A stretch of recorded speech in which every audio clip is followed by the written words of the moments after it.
Hi hello ನೋಡಿ ನಾ ಈ ಬ್ಲಾಗ್ ಸ್ಟಾರ್ಟ್ ಮಾಡತ್ತೀನಿ ನೋಡಿ. ನಾ ಇವತ್ತು ಬ್ರೆಡ್ ಜಾಮ್ ಮಾಡೋದು ಹೇಗೆ ಅಂತ ತೋರಿಸ್ಕೊಡ್ತೀನಿ ಬನ್ನಿ. ಅದು ಯಾವ ಥರ ಮಾಡಬೇಕಂತ ತೋರಿಸ್ತೀನಿ ಬನ್ನಿ. ನೋಡಿ ನಾನು ಕರ್ಬೂಜ ತೊಳೆದು ಕಟ್ ಮಾಡಿಟ್ಟಿದ್ದೀನಿ, ಮತ್ತು ಕ್ಯಾರೆಟ್ ಅಷ್ಟೇ ಎಲ್ಲ ತೊಳೆದ್ಬಿಟ್ಟು ಎಲ್ಲ ಕಟ್ ಮಾಡಿಟ್ಟಿದ್ದೀನಿ ನೀಟಾಗಿ. ಬನ್ನಿ ಇವಾಗ ಕುಕ್ಕರಲ್ಲಿ ಹಾಕೋಣ.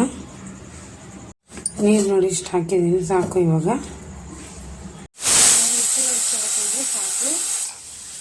ಆಫ್ ಮಾಡಿಬಿಡಿ. ಇವಾಗ ನೋಡಿರಿ ನಾನು ಮಿಕ್ಕಿರೋ ನೀರಲ್ಲಿ ಬೆಲ್ಲ ಹಾಕ್ತಾಯಿದ್ದೀನಿ, ಸ್ವಲ್ಪ ಕಲಿಸ್ಕೋಕ್ಕೆ. ಸೊ ಬೆಲ್ಲ ನೋಡ್ಬಿಟ್ಟು ಹಾಕ್ಕೊಳ್ರಿ ನೀವು ಎಷ್ಟು ಸ್ವೀಟ್ ತಿಂತೀರ ಏನಂತ. ನಾನು ಬೆಲ್ಲ ಅಷ್ಟು ಹಾಕ್ತಾಯಿದ್ದೀನಿ, ಚೆನ್ನಾಗಿರುತ್ತೆ.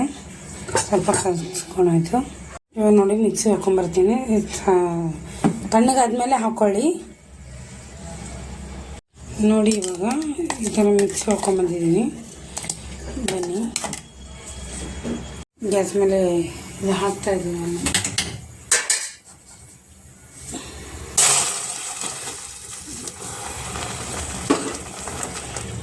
ಸಣ್ಣ ಉರಿಯಲ್ಲಿ ಇದು ಫ್ರೈ ಮಾಡ್ಕೋಬೇಕು, ಚೆನ್ನಾಗಿ ಇದು ಮಾಡಬೇಕಿದೆ.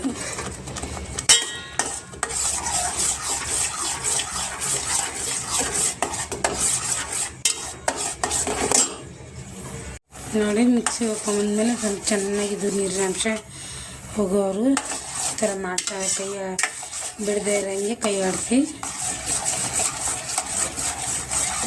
ಚೆನ್ನಾಗಿ ಬರುತ್ತೆ ಇದು ಬ್ರೆಡ್ ಜಾಮ್.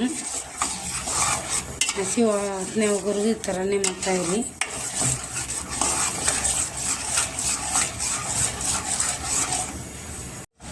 ಇವಾಗ ನೋಡಿ ಸಕ್ಕರೆನೂ ಹಾಕ್ಕೋಬೋದು, ಬೆಲ್ಲನೂ ಹಾಕ್ಕೋಬೋದು. ನಾನು ಬೆಲ್ಲ ಹಾಕ್ತೀನಿ, ಸಕ್ಕರೆ ಹಾಕೋರು ಸಕ್ಕರೆ ಹಾಕ್ಕೋಬೋದು. ನೋಡಿ ನಾನು ಅದೇ ನೀರಲ್ಲಿ ಬೆಲ್ಲ ಹಾಕಿದ್ನಲ್ಲ, ಸೊ ಅದನ್ನ ಸೋರಿಸ್ಕೊತಾ ಇದ್ದೀನಿ ಇದರಲ್ಲೇ.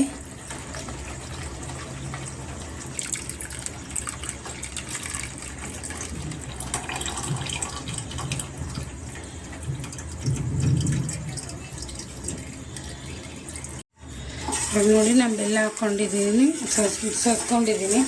ಅದರಲ್ಲಿ ಸ್ವಲ್ಪ ಏನಾದರೂ ಕಲ್ಲು ಅದು ಏನಾದರೂ ಇರುತ್ತೆ ಅಂತ ಚೆನ್ನಾಗಿ ಕೈ ಬಿಡ್ದೇನೆ ಕೈ ಆಡಿಸಿ, ಬಿಡ್ದೇನೆ ಆಡಿಸಿ ಚೆನ್ನಾಗಿ ಬರುತ್ತೆ ಇದು.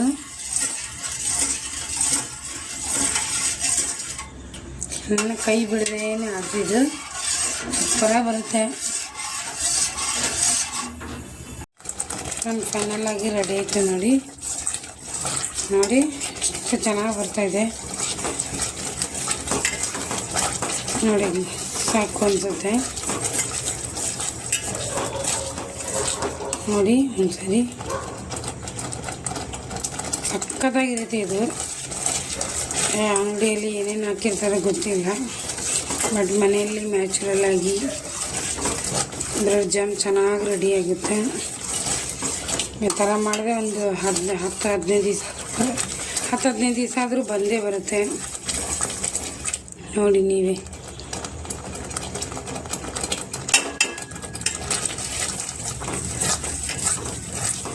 ನೀವು ಬೇಕಾದ್ರೆ ಗಟ್ಟಿಯಾಗಿನೂ ಇಟ್ಕೋಬೋದು. ನನಗೆ ಇಷ್ಟು ಬೇಕು ಅಂತ ನಾನು ಇಷ್ಟು ನೀರು ಹಾಕಿದ್ದೀನಿ.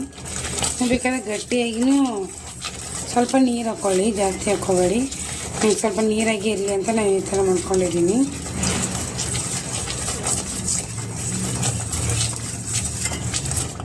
ಸಾಕು, ಇವಾಗ ಆಫ್ ಮಾಡೋಣ. ಈ ವಿಡಿಯೋ ಪೂರ್ತಿ ನೋಡಿ ಅರ್ಥ ಆಗುತ್ತೆ ಬ್ರೆಡ್ ಜಾಮ್ ಮಾಡೋದು ಹೇಗೆ ಅಂತ. ಪ್ಲೀಸ್ ಹೊಸ್ದಾಗಿ ನೋಡೋರು ಸಬ್ಸ್ಕ್ರೈಬ್ ಮಾಡ್ಕೊಂಡು ನೋಡಿ, ಸಪೋರ್ಟ್ ಮಾಡಿ. ನೆಕ್ಸ್ಟ್ ವಿಡಿಯೋದಲ್ಲಿ ಸಿಗ್ತೀನಿ, ಬಾಯ್. ನನಗೆ ಇಷ್ಟು ಸಾಕು ರೋಸ್ಟ್ ಮಾಡಿದ್ದು, ಜಾಸ್ತಿ ರೋಸ್ಟ್ ಮಾಡಲ್ಲ ನಾನು, ಸಾಕಷ್ಟು. ನಾನು ಬ್ರೆಡ್ಗೆ ಅಪ್ಲೈ ಮಾಡ್ತಾಯಿದ್ದೀನಿ ನೋಡಿ, ಚೆನ್ನಾಗಿರುತ್ತೆ ಇದು. ಕಾಣಿಸ್ತಾ ಇರ್ಬೋದು ನಿಮಗೆ ನೋಡಿ. ಒಂದು ಸರಿ ಮಾಡಿ, ಮಕ್ಕಳಿಗೆ ಇಷ್ಟ ಆಗೇ ಆಗುತ್ತೆ ಇದು ನೋಡಿ. ಚಪಾತಿ ರೋಲ್ ಮಾಡ್ಕೊಡ್ಬೋದು, ದೋಸೆ ರೋಲ್ ಮಾಡ್ಕೊಡ್ಬೋದು ನೋಡಿ.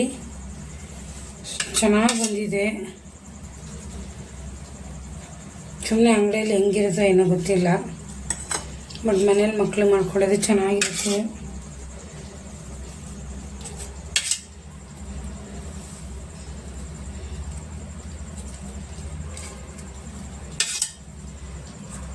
ನೋಡಿ ಎಷ್ಟು ಮಸ್ತಿದೆ ಅಂದರೆ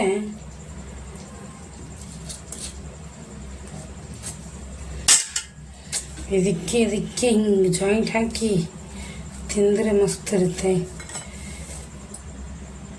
ಫೈನಲ್ ಆಗಿ ಬ್ರೆಡ್ ಜಾಮ್ ರೆಡಿ ಆಯಿತು ನೋಡಿ. ಸಖತ್ತಾಗಿ ಬಂದಿದೆ. ನಾನು ಹೆಂಗೆ ಬರುತ್ತೆ ಅಂತ ಅಂದ್ಕೊಂಡೆ, ಸಖತ್ತಾಗಿ ಬಂದಿದೆ ನೋಡಿ. ಒಂದು ಸಲ ಟೇಸ್ಟ್ ಮಾಡಿ ಮನೆಯಲ್ಲಿ ಟೇಸ್ಟ್ ನೋಡಿ ಹೇಗಿದೆ ಅಂತ. ಸೇಮ್ ಅಂಗಡಿಯಿಂದ ತಂದಿದ್ದಾರೆ ಅನ್ನೋ ಥರ ಬರುತ್ತೆ. ಬ್ರೆಡ್ ಜಾಮ್ ರೆಡಿ ಆಯಿತು ನೋಡಿ, ಸಖತ್ತಾಗಿ ಬಂದಿದೆ.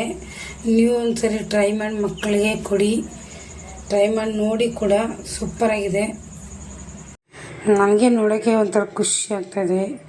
ಎಷ್ಟು ಚೆನ್ನಾಗಿ ಬಂದಿದೆ ಅಂದರೆ ನಾನು ನಿಜವಾಗ್ಲೂ ಸಖತ್ತಾಗಿ ಬಂದಿದೆ. ಈ ಥರ ನೀವು ಮನೇಲಿ ಮಾಡಿ ಮಕ್ಳಿಗೆ ಕೊಡಿ, ನ್ಯಾಚುರಲಾಗಿ ಇರುತ್ತೆ, ಏನು ಹಾಕಿಲ್ಲ. ಇದು ಜಸ್ಟ್ ಹಣ್ಣಿಂದ ಮಾಡಿರೋದು, ಹೆಲ್ತಿಗೂ ಒಳ್ಳೆಯದು.